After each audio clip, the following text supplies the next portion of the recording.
All right, so Portland Prison, January 2001. Portland Prison is a hellhole. Portland used to be a borstal, which meant it was basically run like an army camp for young offenders and little shitbags who didn't behave, and who society basically looked the other way if you gave them a slap and treated them a bit rough while they were in prison. It was supposed to kind of break young offenders and get them back on the straight and narrow in a hard way. It that as government softened and punishment softened, Portland just became a young offenders prison, like anything else. But they still kept a lot of the traits from a borstal prison. So you would march in between wings. So instead of just being let out of one gate and you just walk and meander off to another gate waiting to be let through, you would have to stand in rank and file, and you would have to march from one area to another. And if you fell out of the rank and file, you'd stop, you'd be put back in line, and you'd march off again. It was odd. I'd never had to do that before, and it was a medieval kind of punishment. The way that Portland is situated, it's just off the coast of Weymouth. If you've ever been there, it's an island that's connected by land still just about, and it's Portland situated basically almost on the cliffs, out in the channel. It's cold, it's miserable, it's windy and wet all the time, it seems, and it's not a very nice place or an easy place to get to. It's plonked right in the middle of the southwest where I'm from, and London. So it was used at that time as the holding prison for anybody from the age of 15 up to 21 from anywhere from the southwest and from London and surrounding areas as well. So you had a real mixed bag of culture, and it was the first time that I'd ever hung around with lots of different cultures and people from different countries and things. Portland Prison it was my proving ground. I was there from when I was 18 to 20, and it really made me who I am. Take that as it is. It doesn't mean it was a good thing. It made me quite a violent offender, but it toughened me up. And if I was going to continue doing the things I needed to do, then I really needed to toughen up. When I first got to Portland, all I wanted to do was get out of there. You had to wait 3 months to get a ship out, get a transfer to another prison. And there was a prison up the road called Guy's Marsh, and it was a lot, well, it wasn't a lot softer, but it was just an easier ride than you'd get in at Portland. So everyone kind of wanted to just do their 3 months and then put in for a ship out. I hated it from the minute I was there. It was cold, it was noisy, it was unfamiliar. And like I say, the culture shock was different. I'm surrounded by people from London, black, white, Chinese, Middle Eastern people, everyone and every culture. And when you clash with other cultures, and especially at a young age, I sometimes just have a real fucking, I haven't got a clue what they're saying. All the slang's different, all their mannerisms are different and things. And I didn't have a clue. I kind of just shuffled to the background and didn't really kind of mix with anybody too much. You kind of, you always go there because you're on a bus, so you go there with 6 or 7 other lads, so you're in that induction group, so you kind of mix with them on a daily basis. But other than that, you don't really have any good, I wasn't in there with another, like a co-defendant or anything, so it was just me on my own having to make new friends in this place. Within that first week, there was a riot at the prison. So we were on a kind of permanent lockdown. So I had a couple of days of maybe just finding my feet there, and then we were just locked down 23 hours a day. We only let out in a few numbers to get our food and things. I wasn't involved in the riot. It didn't happen on my wing. It happened on one of the main wings. From what I heard, it was a pitched battle between the staff and some of the inmates. They'd taken the association room. So they had pool balls and things, and they were throwing them at the staff, and there was blood all up the walls and stuff like this. It really did kick off, and it was quite violent, and it was all over the conditions and people who just didn't want to be there. And they ended up just sort of teaming up and kicking off and smashing up and just guaranteeing yourself, a fucking transport out of that prison, basically. Portland was a very violent place. There was lots of fighting and lots of things kicking off all the time. Prison in itself is a violent place every now and then, but Portland would be almost every hour or every couple of hours the bell would be going off, and you just hear staff running. It's yeah, you've got certain members of staff who are like almost like the first responders, so they have to run when the bell goes, and then there's like a level 2 bell where other staff then start piling in, and you see the ultra fit staff who really just fucking sprint down there who want to be part of it, and then there's the not so fit staff who just waddle on behind and maybe just keep the gate open for the other guys and things. But yeah, Portland was kicking off all the time, and when you're new at Portland, they put you in this tracksuit. It's kind of blue and red, kind of check. So everybody else is wearing grey or dark blue, and you're in this check tracksuit, just so everybody realises you're in your first week. So you become a target. And I was fresh-faced and I was new-looking, and I see this now. I didn't see it so much at the time, but I must have been in there with my wide eyes and just green as fuck. So I made every mistake, and I'm telling this from a position of just a diary point of view. So I made every mistake that even if I don't talk about it, me doing it myself, I made every mistake and I learned from it. I was bullied. I gave stuff away that I shouldn't have done. I was leaned on. I was taken the piss out of, and I let it slide when I shouldn't have done. All because I was told that if I just kept my head down and I'd get out of my parole. I was in there for 4 years. If I didn't behave, I wouldn't get out at the 2-year point, and I'd have to wait for 2 years, 8 months. So I hated it in there. I hated every hour and every minute of being in there. So nothing in me wanted me to be in there for another 8 months longer than I wanted to be. So I just thought, I'll just take it on the chin. I'll just try and breeze through it. But you can't do that for long in prison. You just become a fucking doormat. So what I did was I like I said, I made every mistake. When we first went for canteen. Canteen is the kind of prison shop. They deliver it to your door in prison now, so you don't have to kind of go anywhere. It's all very safe and secure. But back in the old days, it was a bit more Wild West. You would go to a physical shop within the prison. You'd take your pillowcase with you. You'd go and pick off the little bits on the shop, and it really is like a little corner shop. There's some packs of biscuits, there's chocolate bars and everything. Everything's slightly more than you'd pay for it outside. And the staff kind of, just fob you off and tell you, oh, it's all price matched, but it's bollocks. They make more if you're in prison than they do outside. And you would then unfortunately get kicked out into the exercise yard with your checkered tracksuit on, signalling that you knew, and your pillowcase full of treats. And the newer guys would get picked on. Well, I did, definitely. And this tall lad from London come over.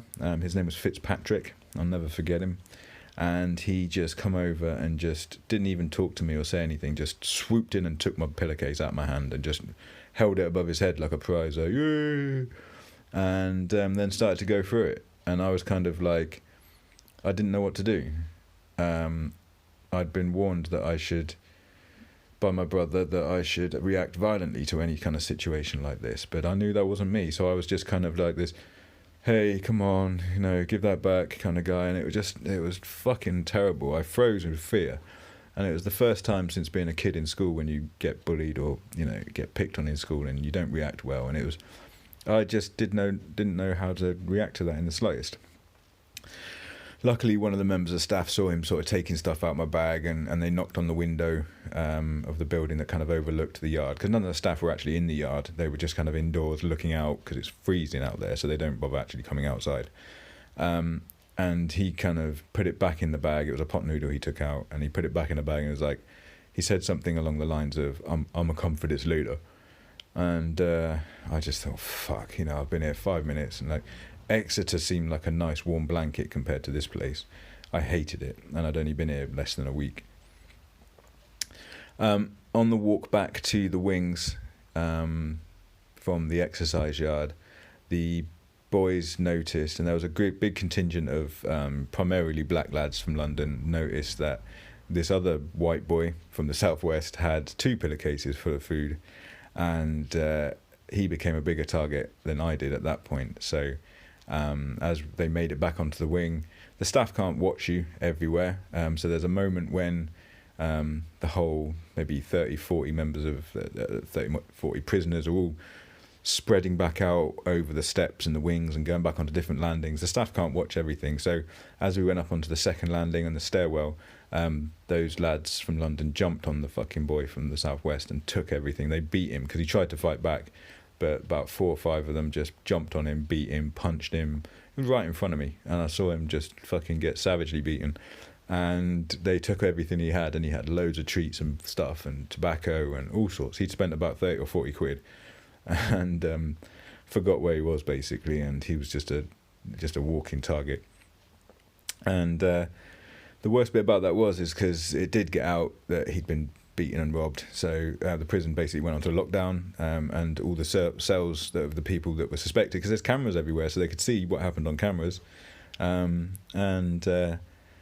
yeah, so the lads that took the stuff and separated the stuff amongst them just threw it all out the windows. So one of the worst things about that was that he got beaten for absolutely nothing. His stuff was just thrown out the window, and wasn't even used. Now, the regime there again in the cells, there's nothing. There's no telly. There's no toilet in your cell. You've got just a bed, a cupboard, a table, and that's it. There's a strange toilet system that they use because you're on little spurs. So you're on like these little Y-shaped buildings, and each like leg of it coming off has maybe 10 cells on it, or 12 cells maybe. And locking off each spur is a gate. And within that spur, you've got a little toilet area, so you can go in and have a shit and fucking brush your teeth and things.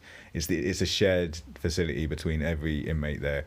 And at night, you get 2 lots of 6 minutes to come out. So after 9 o'clock, I think it was, a little light would light up in your cell, and you pressed a button, and you would then get into a queue that would pop your door open for 6 minutes, and you're the only one out. So you go out, go for a quick shit, a 6-minute shit, come back, get yourself behind the door again, and if you get back within the 6 minutes, then you're allowed a second 6-minute timeout. If you don't come back, if you fuck around, if you're talking to other people or anything like that, then the member of staff won't allow you out for another 6 minutes. So it was a weird situation. I've never come across that before, but yeah, everyone would be sitting there waiting at 9 o'clock, so basically boom, be first finger first, and you'd then you'd go out and have your 6-minute shit. What was it? It was the time that you go around, pass magazines around, so people would be going out looking for a smoke, looking for a lighter, just going door to door basically, and there would be a member of staff watching over the camera, but they're night staff and they don't really give a fuck that much. So every now and then can you go back to your cell there, Smith? Can you go back to your cell? And I'd go, yeah, fuck off, dickhead. But then they just wouldn't let you out for another 6 minutes. But every now and then you just wouldn't give a fuck, and you'd just be out talking to your pals and things, and stay out for like 20 minutes, 30 minutes, and just really fucking just coat that hell. But you're in prison. What's the worst that's going to happen to you? The lad that tried bullying me, I'd avoided him for a little while, and because of the riot, we'd been locked away, and we didn't bump into each other that much. I managed to avoid him quite well, just sort of coming out myself strategically and kind of getting out of the way. But in the morning time, you come out and you kind of give your letters into the staff and any application forms you have and things, and you at that point, obviously, we're having to have a shave in the sinks because we didn't have a sink in our cell and stuff. So I was having a shave one morning, and he bumped into me at the cell, at the sink next to me, and I'd already eaten all the stuff. The minute I went back to the cell, I ate all my stuff, so I wouldn't give it to him. I didn't have to. And he saw me, and he just kind of like, hey, you're the one, you're supposed to give me that stuff, man. I want my stuff, and just kind of just trying to intimidate me and lean on me a bit. And I just I didn't do anything. I didn't hit him, or I didn't fight back. I was just like, I don't know if I just said something like, nah, you're not having it. I hope I did, but I don't know if I just froze and kind of like walked off. I really don't know. But I didn't handle it in the way that I should have done, and that should have been to just punch him in the mouth and just fight him and show everybody that I wasn't going to be fucking fresh meat. But all that was going on in my ears the whole time was that we had to be my solicitor telling me, and my everyone else telling me that if you keep your head down, you'll get out at the halfway point. And that was all that was on my mind in all of these confrontations. Luckily, this guy was a bit of a fool, and he was making hooch in his cell, but he just left it on the pipe in his cell. Now, to heat each of the prison cells, there's a pipe that goes along the back wall, and it kind of goes along each cell and then loops around and then comes along the other side of the wing. And it's hot water pumping round in that pipe, and it will just keep everybody sort of warm. But you can also put alcohol on that pipe, and it will like a brew of alcohol, like a hooch, made with some rudimentary yeast and orange juice and sugar. And left for a week, it makes quite a strong brew. But he had made just a little kind of mini version of one in his cell, and he got caught with it, and on one of the daily searches, because the staff he'd come into your cell daily and just have a little look around, a little shifty around, just to kind of see what was going on. You never really had a chance to do anything too much. So we got caught for that and put on basic, so I never got to see the bully too much again after that. And then once it had all died down from the riot, we moved wings, and he went on to one of the wings and I went on to another one. So we didn't really see each other on a day-to-day basis, but I may still have bumped into him on an education or on going to the gym one day. So there was a risk that I might bump into him, but I was always kind of just trying to teach myself, like, don't make that mistake again, and, learn from it and move on. But one day I did see him, and I was coming back from the gym, and he happened to be on the same gym course, the same gym session.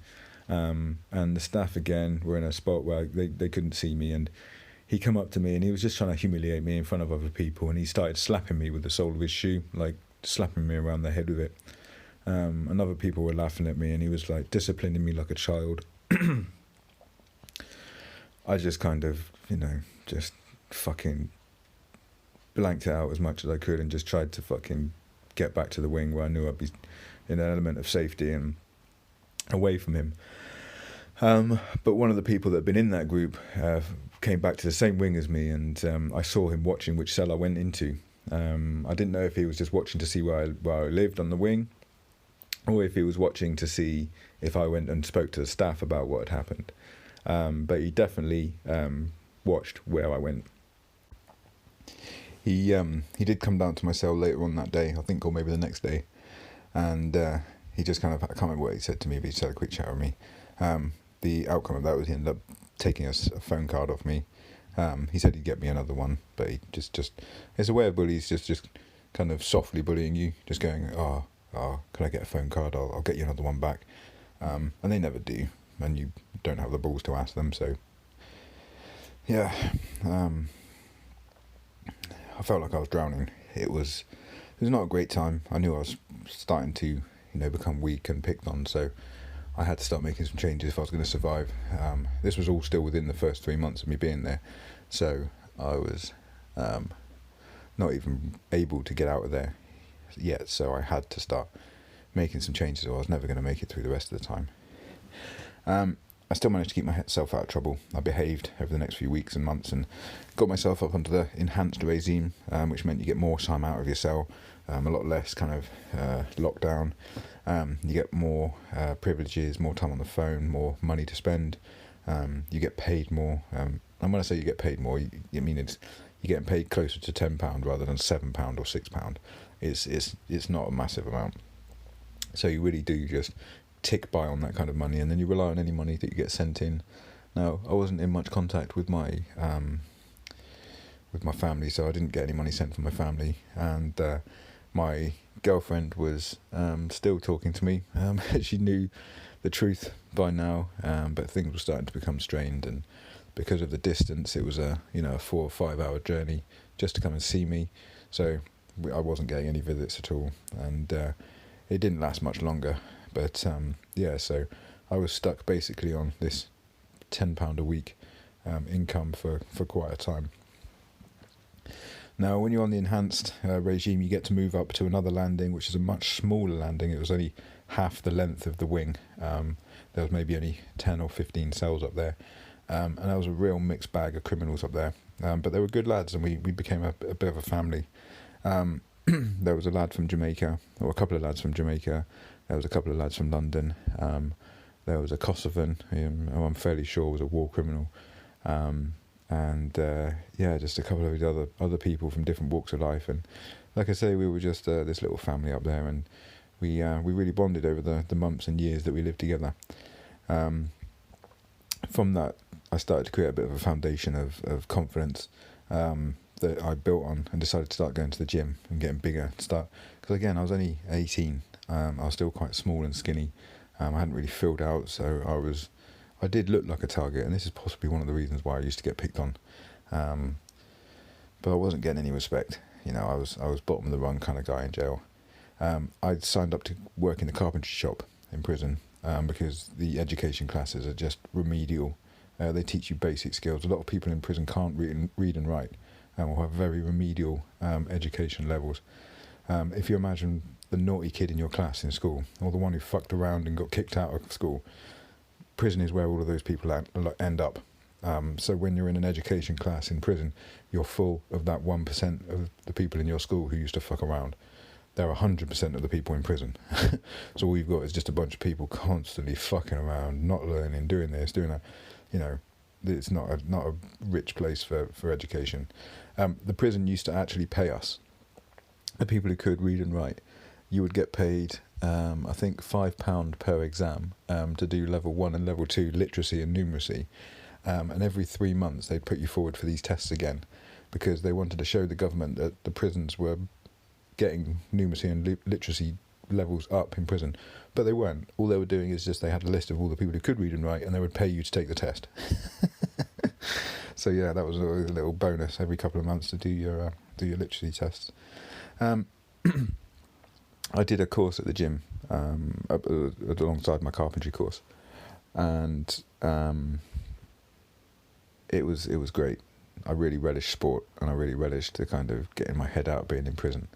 The carpentry course wasn't great. It kind of taught me the basic skills of carpentry, but I was quickly bottom of the pecking order within the kind of mixed bag that we had in the carpentry room. There were, again, quite violent criminals in there. Again, young age, and it's always picking at each other.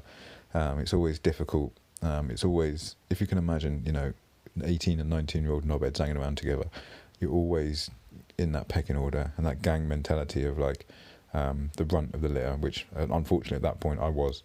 So I'd get picked on a little bit. I'd get it was shit. And one of the low points was when, because we were mixed in with the YPs, the young prisoners, like the under 18s as well, and there was this violent little lad in there, and he wanted to show his authority. So I remember one day, like, we were just fucking around and all having a chat, and he came over and just punched me in the chest, just to kind of like stamp his authority on the group. And it was just it was humiliating. And I knew that if I tried to fight this kid at the time, he would probably kick my fucking ass. So, this under 18-year-old, I think I may have even been 18 or 19, just come over and punch me, and I couldn't do anything about it. And it was terrifying. Not terrifying, but just humiliating. And my friend, the Jamaican who was on my landing, come up to me and asked me, when did I become the victim? When did I become the victim? And that was one of the moments when I knew that I had to stop drowning, and I had to start fucking stamping, my name into this. And if I was to survive in prison, then I needed to change the way I did things. So when I did this course in prison, it was this gym course. It was a way of, like I say, I actually enjoyed it. And it was a way of doing things that were fun, and it was a different routine from being with the rest of the prisoners, because you were kind of just cleaning the gym and things in between the sessions. So I liked it down at the gym, doing the gym course and sort of being with the gym orderlies and stuff. So after I did the course, they offered me a job down there, and I took it. Obviously, I jumped at the chance, and it was great. But there was an Asian lad, and he was slightly older than me, and he was fuming that I got the job and not one of his pals. So he decided to make my life hell, to try and get me to quit. But he didn't realise I'd just come from hell in the carpentry workshop, and whatever he was doing, just making life difficult for me in the gym, was still a walk in the park compared to getting punched and beaten in the other place. So I just took it, his harsh words and his talking shit to me and fucking, just always treating me like a prick didn't fucking work, and I just stuck it out. And eventually the Asian lad left. He went off to another prison, or his time ended, and there was another couple of lads who joined the gym, and we got on really well, and it was good. But I was always learning. I was always trying to learn from my mistakes. The biggest mistake I made at that point. Now, in prison, it's boring. We're talking, like I say, there's no TV, so I'm reading 3 books a week at this point. I used to get novels from the library, and if I liked the author, I'd just keep on reading everything they'd written. I'd read autobiographies, I'd read novels, I'd read fiction, I'd read whatever you could get your hands on, just anything to get your head out being in prison. And this is before Facebook and internet and mobiles and stuff in prison, so you used to get girls that would like to write to women, blokes that were in prison. And they'd write you dirty letters, and they'd send you pictures of them in their pants and stuff like this, and it was good fun. And when one of my pals left, he said, "Give me the address of this girl." It was just like, "Oh, write her a letter, tell her you are, tell her where you are, and she'll send you some filth." I was like, "Okay, brilliant." And it was, he wasn't wrong. She sent me a few letters, sent me a few pictures and things, and it was all fun. And then one day I found out that the girl had a boyfriend, and the boyfriend was on another wing in the prison I was in, and he found out that I was writing to his missus, and he was fuming about it. So again, chasing your dick is going to get you in trouble a lot. I never thought it would get me in trouble in prison. So fucking now this guy wants to kill me, and he's a bit of a nutcase. And I'm in the gym, but I'm getting bigger, but I'm still by any means not a violent or fucking, I'm not a badass at this point. So I'm in trouble. The only thing that's saving me is that he's on basic, so he doesn't get out of his cell much, he doesn't get off the wing much, and he's on a different wing to me. I was working down the gym all the time, so I didn't really bump into him or get in his way. So all that would happen is when I would come off the wing sometimes, he'd be at his window shouting, I'd give him some shit back, but obviously I was out of my depth. One day I'm in the gym, and I'm there with some of my pals, and we're just sitting about, and he must have got one of his allocated gym sessions, and he's decided to take it, and he's in the gym. He walks in through the door, and I'm in the sports hall, so where they play the basketball and the 5-a-side football, and I'm maybe 10 metres away from the door. He just comes walking in, and I just know from the look on his face it's on. And he comes walking towards me, and I can't remember what he said. It would be something like, "What are you saying now?" Blah, blah, blah. And I just remember knowing I had to react. So I just bunched up my fist and I threw it at him. And I just caught him on his chin, and he went down. And I found out afterwards I'd broke his jaw in 2 places. Blood just poured out of his mouth. It just puddled around his head on the floor. My pals jumped straight to it and just grabbed him and pulled him out of the sports hall and took him into the showers and put him down in the showers. We grabbed a couple of gym vests and wiped up the blood from the gym floor, and they took him, and we said he'd slipped in the shower and bumped his head. He tried to get outside charges against me. He went to the police. He went to the police, and he said that I assaulted him, and all the people in the room said that he fell in the shower, so that didn't go anywhere. From that point onwards, I'd made a mark in prison, and it wasn't the last time I got walked over, but it was the last time I took it lying down.